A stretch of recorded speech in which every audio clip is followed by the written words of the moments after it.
Like ved Kanariøyene på Afrikas fastland lærer Europa sine egne kortsiktige interesser gå foran prinsipper om menneskerettighet og fred. Velkommen til SANDFAST, vår podkast om Vest-Sahara, den siste kolonien på det afrikanske kontinent.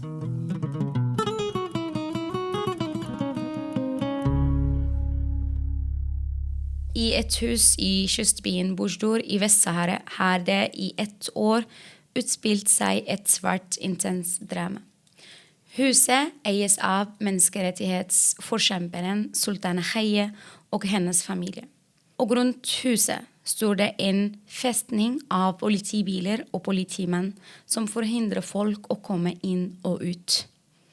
I et helt år har Sultanas familie blitt utsatt for overgrep, vold og til og med voldtekt. Saken har etter hvert nådd både FN-systemet og internasjonale medier. I dag har jeg med meg Tone Sørfonn Moe, som er med i et internasjonalt tema som forsvarer Sultana. Tone, welcome. And we have been in conference for a long day, and especially you, and you have been leading a workshop in human rights. So I really appreciate that you are having the time and your last drop of energy to do this interview. So it's exactly 1, actually, in the middle of the night. I'm extremely happy to be here. And welcome back again, because we spoke with you before about the human rights. But let's focus on this theme of this episode and specifically focus on the case of Sultana. But Tuna, I know Sultana, you know Sultana, but I think most people don't. So who is Sultana and what is her case? Well, who is Sultana Khaya? She's, first of all, a Sahrawi woman who's from Boujdour. That's a city in occupied Western Sahara. She has been an activist, I think, her entire life. She started out as a student activist, and then she went on to working on human rights issues, but also natural resources. And Sultana Khaya has been, a prominent name in the international solidarity movement and in Sahrawi society for a very long time, because as a student activist and as one of the leaders of the student movement, she was attacked during a student demonstration in 2007, which led her to lose one of her eyes. So right now she has one glass eye. And ever since, Sultana has been subject to brutal police violence on every occasion whenever she demonstrated or protested the Moroccan occupation. But, Sultana is a lot more than that. She's also a woman who has a very good sense of humor. She laughs a lot whenever the situation gets bad. She might start to sing a little bit, and she loves her family greatly. But can we go back to the start of the house arrest and what did exactly happen? Well, the house arrest of Sultana, it started when the end of the ceasefire came. So it was November last year. You had a protest in Gargaret with the Sahrawi demonstrators, and you got the end of the ceasefire. And with the end of the ceasefire, you also saw an escalation of violence in the occupied territories. And this correlated with, outbursts of demonstrations in the occupied territories. And in order to crack down on this protest, you also saw a massive increase of violence, but also increased number of police and military. And, Western Sahara was already a military state, and now it has only increased. And Sultana, she was in Spain, but she wanted to travel home to be with her family. So she traveled home, and she was, upon entering her hometown, which is Boujdour, she was arrested. And she was threatened, saying that if you ever leave your home, we will arrest you and we will torture you. And ever since, she has been held under house arrest, meaning she's not allowed to leave her home. So her home has basically turned into a prison. And I remember very well the first days. We were very disturbed by how aggressive the police were being with Sultana. Sultana, she's a peaceful woman, and the Moroccan police were very aggressive. What type of attacks or methods that the police used against her family? Well, at the very first days, when Sultana was arriving home to her house, the police, they raided the home and they attacked the mother of Sultana, leaving the mother, who is 84 years old, in a very worrying health condition. She was not allowed to travel to the hospital. It was great suffering for the family. And the very next day, Luara was also attacked, and the violence just continued whenever they tried to leave their home. You know, they were brutally beaten and carried back inside of the home. And what was also worrying was, you know, the enormous presence of police standing outside and threatening these women. And they even, you know, covered their windows with black plastic as to cover their view for the outside. So the terror was overwhelming during these first months of the house arrest.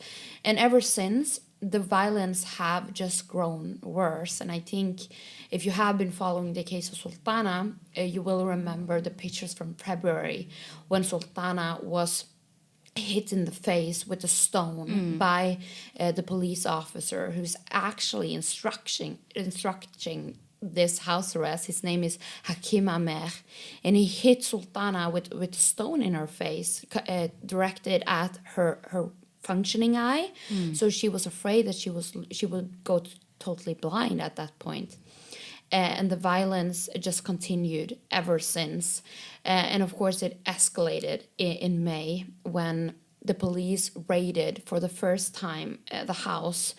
And on the 10th of May, they arrested 3 activists that had managed to stay together with Sultana, you know, in order to document the violations that were continuing. Because, you know, in occupied Western Sahara, you don't have any form of human rights monitoring. So the victims themselves are forced to document and to report on what is actually happening to them.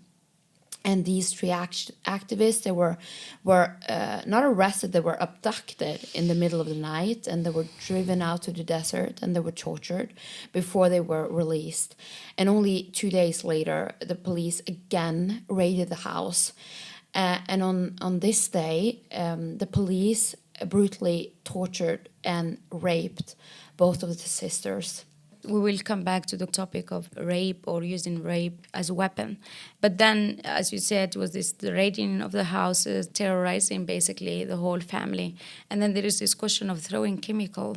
Yes, that's correct. Because in mid-February, the police started throwing this kind of black liquid into the house, covering the house completely.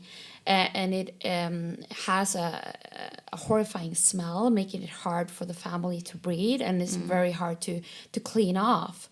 And what's even more worrying is that we don't know what this liquid contains, meaning that when the sisters, they actually got sick because of this liquid, and we have no way of testing it. Also going back to the fact that there's no human rights monitoring, and there has been no one who has been allowed to actually visit the Khaya home since this house arrest started. Yeah, and speaking about the human rights monitoring, speaking about that people are not allowed, including those people who actually represent and defend Sultana. So Tuna, you are part of the legal team of Sultana and Luara. Could you just tell us who is part of the group and what are you exactly trying to reach? Well, you know, there is people all over the world who's trying to help Sultana. And we are 4 jurists and lawyers who are currently working on the case of Sultana and Luara Khaya. It's myself, I'm a jurist and represent Sultana and Luara as an international legal representative. And together with me, we have Professor Mats Andernes, who is the former chair of the UN Working Group on Arbitrary Detention. And we have Jared Genser, who is an American international human rights lawyer. And we have Stephanie Herman, who is also an international human rights lawyer. So we're 4 legal scholars working on the case of Sultana and Luara, and we have been doing so since early May together. And our main goal is, you know, to defend the right of Sultana to advocate peacefully for what she believes in, that she will be released from arbitrary detention. And then, of course, the overarching goal is to hold Morocco accountable for the atrocities that they have done against Sultana and Louara. And when trying to reach these aims, we have submitted an urgent appeal to the United Nations Special Procedures. We submitted this very, very early on, but also again after the rapes of May, which resulted in a joint communication from the UN Special Procedures under the lead of UN Special Rapporteur on Human Rights Defenders, Mary Laylor. And she also followed up with a very strong press release 1st July this year, denouncing both the house arrest of Sultana and Louara and the sexual assault, but also the overall and the massive crackdown that we have witnessed in the occupied territories. And the fact that Special Rapporteur on Human Rights, she got involved, and we see that she tweeted about Sultana. But why is that important? Well, it's extremely important because Mary Laylor holds the mandate of documenting and reporting on the situation of human rights defenders. So when she is denouncing, she is also holding Morocco accountable for their violations and asking Morocco to remedy the situation. She's part of, the international system that Sahrawis can turn to when living under occupation.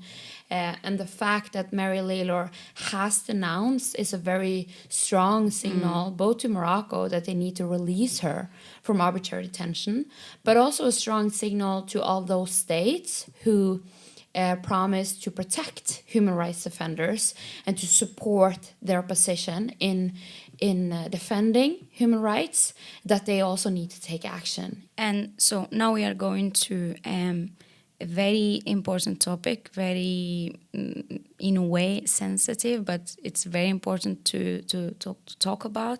And it's sensitive because it's not talked about very often. And that's the use of rape or sexual torture against women in conflict situation. But let's talk specifically about Sultana and her sister, because they have been raped a few times, if you could talk about that. And I will leave it up to you how much of the details of every episode of rape, because I understand that's difficult or can be sensitive. But could you talk about that and how we can combat the use of rape as a weapon? Well, I think it's important to start with why sexual violence is being used as a weapon, and then second, why sexual violence is so effective as a weapon. And the very reason remains the fact that it's sensitive, it's stigmatized. That's the very reason it's used also in the occupation of Western Sahara, and why it's used by the Moroccan forces as a weapon. And I think in the case of Sultana and Louara, sexual violence have been weaponized in order to cause them tremendous suffering, not only physical because of the very act itself, but also as a way of traumatizing them, to causing them psychological violence, but also in the greater Sahrawi society in general. Because, as you said, sexual violence is a weapon that's used against the women, but also the entire family and also the community.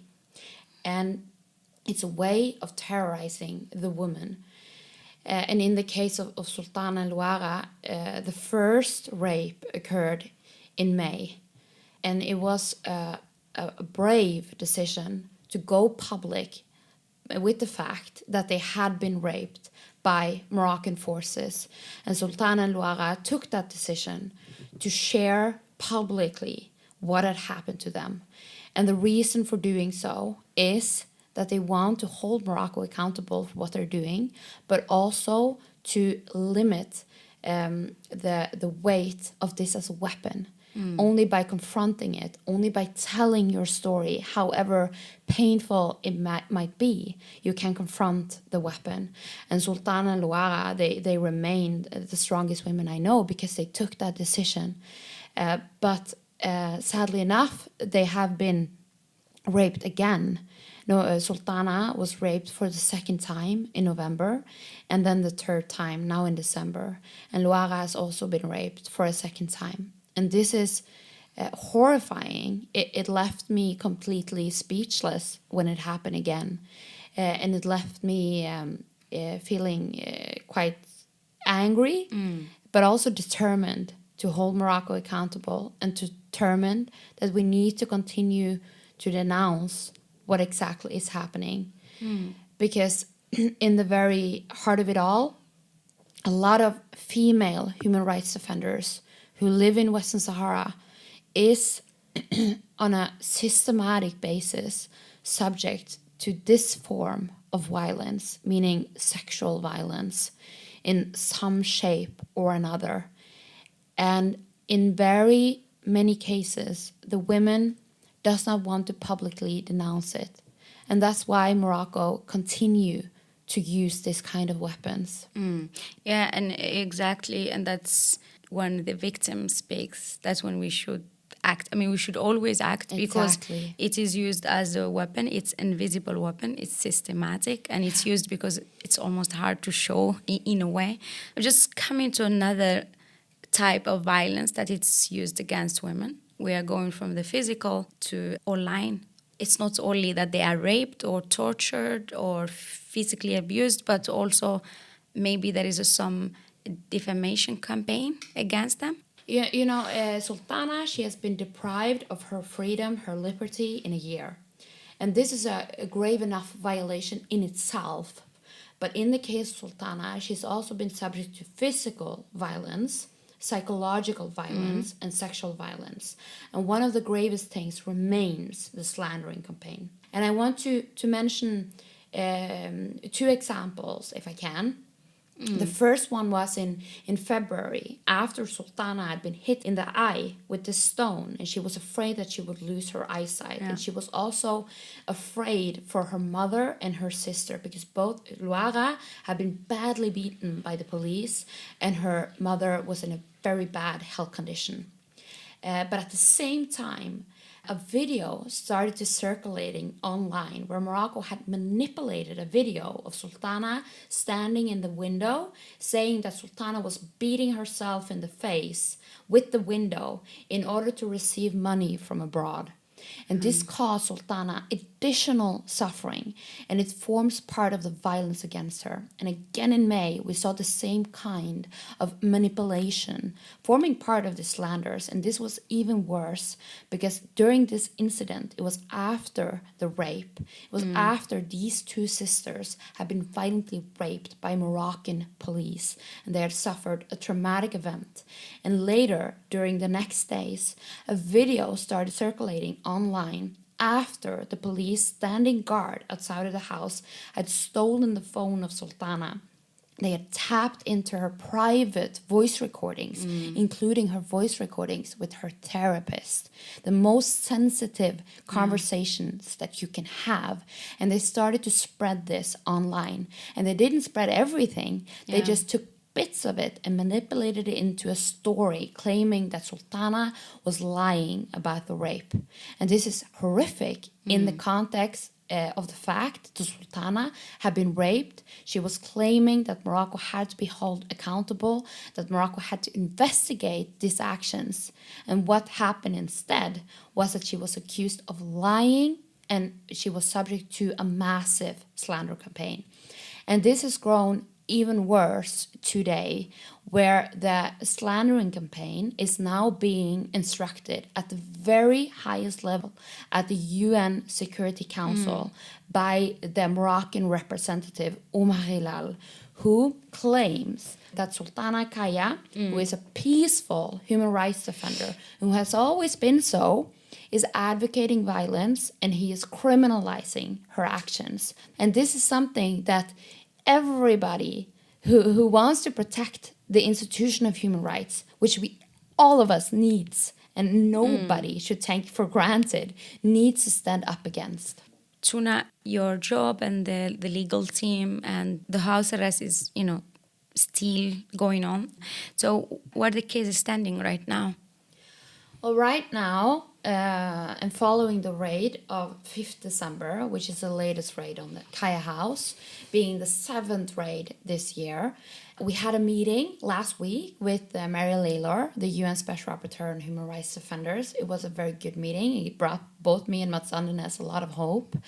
And in addition, we have also submitted a petition to the UN Working Group on Arbitrary Detention, where we denounce that Sultana and Luara is arbitrarily being held under detention in their own home, meaning they're held under house arrest without any form of legal basis, without any form of charges being brought against them, and that thus the house arrest is completely arbitrary, and that the reason for the house arrest remains solely Sultana and Luara's support for the right to self-determination and their human rights activism. Yeah, and I mean, we dedicate this episode, Maria, to all the women out there who are victim of sexual violence, either way in conflict zones or in any place in the world. Tone, thank you very, very much for the amazing job that you are doing. I know you are doing it for free, pro bono, you and your team, in addition to your daily work. And again, now it's 1:30 in the middle of the night, and you will have a very early flight tomorrow. So thank you so much. We appreciate your work, and we appreciate your time, and we appreciate you. Thank you. Pleasure, Aslia. Thank you. Hvis du vil lære mer om konflikten, gå til vest-sahara.no.